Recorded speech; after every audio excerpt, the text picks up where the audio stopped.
गंजाम भंजनगर थाना बाईबाली ग्राम निकट तोटा साहि अभावनीय घटना।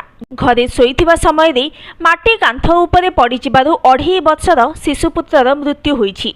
मृत शिशु जनक हेउछन्ति बसंत प्रधान को पुओ ऋषि प्रधान। बापा और माँ उभय गुरुतर होई भंजनगर मेडिकल रे भर्ती होईछन्ति।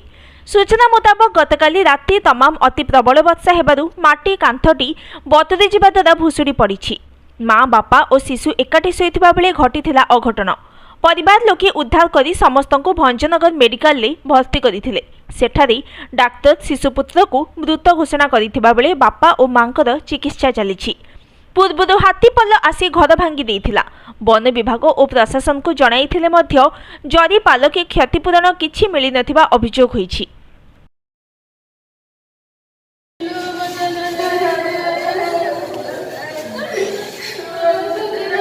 पछुआ सब